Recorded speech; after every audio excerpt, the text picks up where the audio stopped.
नमस्कार दोस्तों, आज देखिए मेरे साथ कौन आया है। रॉकी बंदर और मिट्टू तोता। इन दोनों का बहुत मन था आप सबसे मिलने का, तो मैंने कहा आओ भाई मिलो सबसे। आइए आज हम इन दोनों के बारे में कुछ जानते हैं। ये दोनों एक सर्कस में काम करते थे। सर्कस में दोनों अच्छे से मिलकर काम करते थे। बहुत अच्छा भी लगता था इन दोनों को। पर सर्कस का मालिक अब कुछ बदल सा गया था। वह इन दोनों को मारने पीटने लगा, खाने को भी नहीं देता था। क्यों? क्योंकि उसने कहा इन दोनों को अगर इस तरह से करूंगा तो ये बहुत अच्छा अभिनय करेंगे। बस वही अब ये दोनों परेशान रहने लगे और ईश्वर से प्रार्थना करने लगे कि हे ईश्वर हमें इस सर्कस वाले से बचा लो। दिन रात यही प्रार्थना करते क्योंकि भाई किसी को मार पीट थोड़ी ना अच्छी लगती है। बस वही हो रहा था इनके साथ। और एक दिन ईश्वर ने इनकी प्रार्थना सुन ली। प्रार्थना कैसे सुनी? श्यामलाल के रूप में। अब आप सोच रहे होंगे श्यामलाल कौन है? श्यामलाल एक व्यक्ति है जिसे जानवरों से बहुत प्रेम है और वह सर्कस से इसी तरह से जानवरों को छुड़ाकर जंगल में छोड़ आता है जिससे कि वे आजाद रहे और आजादी सबको अच्छी लगती है। अब वह इनकी सर्कस में आया, रॉकी और मिट्टू की। उसने देखा कि रॉकी बंदर और मिट्टू दोनों बड़े उदास दिख रहे हैं, जरूर ये परेशान होंगे। तो उसने इन दोनों को छुड़ाने की ठान ली और कुछ योजना बनाने लगा। तभी उसने अपनी योजना को एक रूप दिया। उसने इन दोनों को एक थैले में छुपा लिया और ये दोनों बिल्कुल शांत रहे क्योंकि जानते थे कि सर्कस से तो बाहर जाएंगे कम से कम। और यही हुआ। श्यामलाल इन दोनों को लेकर एक सर्कस में से बाहर आ गया और जंगल में छोड़ आया।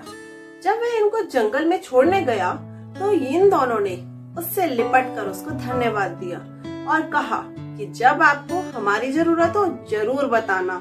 और ये कहकर वे अंदर की ओर जंगल में चले गए। जब ये दोनों अंदर जंगल की ओर गए तो इन्होंने एक पेड़ पर अपना घर बनाया। दोनों दोस्त जो थे एक साथ एक पेड़ पर मिलकर रहने लगे। मिट्टू रॉकी को हमेशा बता देता था जब भी कोई खतरा देखता। इधर श्यामलाल सर्कस में से ऐसे जानवरों को छुड़ाता रहा और सर्कस वाले बेचारे बहुत परेशान होते थे श्यामलाल से और उन्हें समझ ही नहीं आता था कब श्यामलाल इस तरह से जानवरों को छुड़ा कर ले जाता। साल 2 साल 4 साल बीतते रहे और ये दोनों अपनी दोस्ती ऐसे ही अच्छे से निभाते रहे। एक पेड़ पर दोनों के परिवार हो गए थे और दोनों मिलकर फल खाते और वहीं अपना जीवन यापन करते थे। श्यामलाल का काम अपना जारी रहा जानवरों को छुड़ाने का। बस 2-3 साल के बाद जब श्यामलाल ऐसे ही जानवरों को छुड़ाकर जंगल में छोड़ने गया तो अचानक से बारिश हो गई और श्यामलाल वहीं फंस गया। जब वह वहाँ फंस गया तो उसने सोचा कि मैं एक पेड़ के नीचे थोड़ा आराम भी कर लेता हूँ और जब बारिश बंद हो जाएगी अपने घर चला जाऊंगा। वह जिस पेड़ के नीचे ठहरा था किस्मत से उसी पेड़ पर मिट्टू और रॉकी का घर था। रॉकी ने जैसे ही देखा श्यामलाल आया है तो वो तो चुप पेड़ पर बैठा रहा, पर मिट्टू उसने फल तोड़े और श्यामलाल को दे दिए और कहा कि आप आराम से यहाँ रहिए। श्यामलाल को बहुत अच्छा लगा। मिट्टू ने रॉकी को कहा कि तुमने ऐसा क्यों किया, मुंह क्यों बनाया? श्यामलाल ने तो हमारी मदद की थी ना। पर रॉकी बोला हाँ की थी तो क्या हो गया, अब मुझे ऐसे कोई परेशानी में नहीं पड़ना। मिट्टू ने उसे समझाया ये अच्छी बात नहीं है, पर रॉकी को कोई फर्क नहीं पड़ा।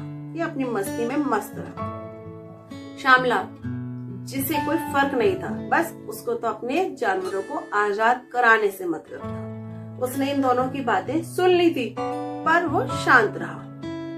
मिट्टू को ये सब अच्छा नहीं लगा, वह बहुत दुखी हुआ। उसने फिर से एक बार उसको समझाया।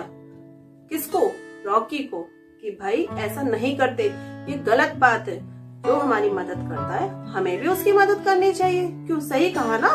पर रॉकी सुनी अनसुनी कर देता। कुछ दिनों के बाद ऐसे ही फिर हुआ। फिर से रॉकी बंदर ने ऐसा व्यवहार करा जैसे कि उसे कोई फर्क ही नहीं पड़ता, वह किसी का दोस्त ही ना हो।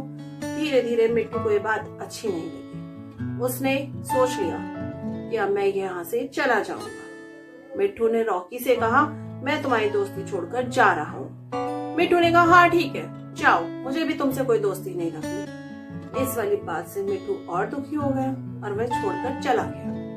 रॉकी अब अकेला रह गया था। उसे थोड़े दिन तो ठीक लगने लगा, पर अचानक से एक घटना हुई। वह घटना क्या हुई कि सर्कस वाले जंगल में आ गए। पहले तो मिट्टू तोता बता देता था कि भाई सर्कस वाले आए हैं और दोनों अच्छे से छिप जाते थे, पर अब तो मिट्टू तोता भी नहीं था बताने के लिए और रॉकी उनके जाल में फंस गया। सर्कस वाले रॉकी को अपनी सर्कस में ले आए। रॉकी बहुत दुखी हुआ, उदास हो गया, मायूस हुआ कि बिल्कुल अब तो मुझे लगता है मुझे यही काम करना पड़ेगा और मेरे पास तो अब मेरा दोस्त मिट्टू भी नहीं है, अब क्या करूं मैं। पर कुछ हो नहीं सकता था। बेचारा उदास सर्कस में काम करने लगा और सोचने लगा शायद अब मुझे पूरी जिंदगी यहाँ काम करना पड़ेगा, क्योंकि अब तो श्यामलाल भी मुझे नहीं बचाएगा। मैंने उसके साथ ऐसा गंदा व्यवहार जो किया था। सही बात है ना, आप भी अगर किसी के साथ गंदा व्यवहार करेंगे तो क्या कोई आपको बचाने आएगा? आप उम्मीद करोगे उससे? नहीं ना। तो बस रॉकी भी ऐसी सोचने लगा। कुछ समय बीतता रहा और वह सर्कस में ऐसे ही उदास होकर काम करता रहा। एक दिन अचानक से जब वह सर्कस में अभिनय कर रहा था, उसने देखा श्यामलाल आया है। उसने श्यामलाल को देखा, श्यामलाल ने रॉकी को देखा और दोनों की नजरें मिली। रॉकी एक बार तो खुश हुआ, पर तुरंत यह सोचकर कि अब यह क्यों मेरी मदद करेगा, उदास हो गया। दोस्तों एक बात बताइए, आपको क्या लगता है कि श्यामलाल रॉकी की मदद करेगा या उसे सबक सीखने के लिए ऐसे ही छोड़ देगा? आप मुझे इसका जवाब कमेंट बॉक्स में जरूर दीजिएगा। और आगे की कहानी भाग 2 इसका मैं अगली वीडियो में सुनाऊंगी। और हाँ, मेरी वो अगली वीडियो देखना ना भूलें। साथ ही साथ मेरे इस चैनल किस्से और कहानियों को सब्सक्राइब करना भी ना भूलें। धन्यवाद।